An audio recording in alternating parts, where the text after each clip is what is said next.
51তম জাতীয় সিনিয়র মহিলা দাবা প্রতিযোগিতায় চমক অনূর্ধ্ব 15 দাবারু আরশিয়া দাসের।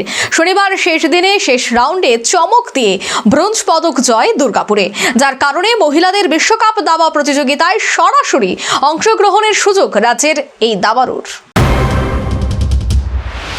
গত 3রা ডিসেম্বর থেকে দুর্গাপুরে শুরু হয়েছিল 51তম জাতীয় সিনিয়র মহিলাদের দাবা প্রতিযোগিতা। সারা দেশ থেকে সিনিয়র গ্র্যান্ড মাস্টার দাবারু সহ অংশ নিয়েছে 139 জন দাবারু, যার মধ্য থেকে অনূর্ধ্ব 15 বিভাগে রাজ্যের দাবারু আরশিয়া দাস এবং আরাধ্যা দাস অংশ নিয়েছেন আসরে। 11 রাউন্ডের আসরে আরাধ্যা দাস নজর কাড়লেও শনিবার শেষ দিনে চমক দেখালো রাজ্যের মহিলা ফিডে master দাবারু Arshia Das.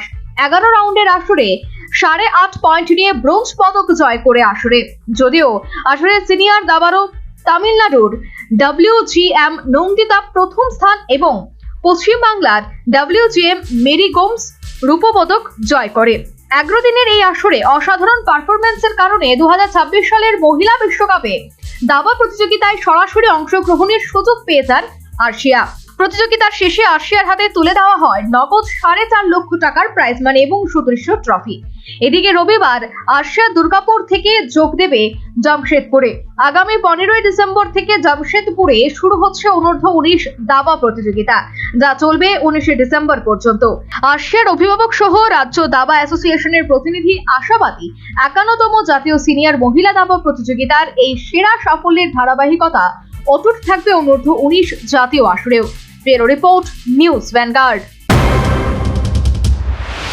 Last 10 minutes.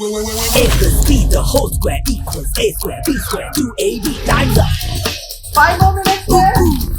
I've got so much time and peace of mind.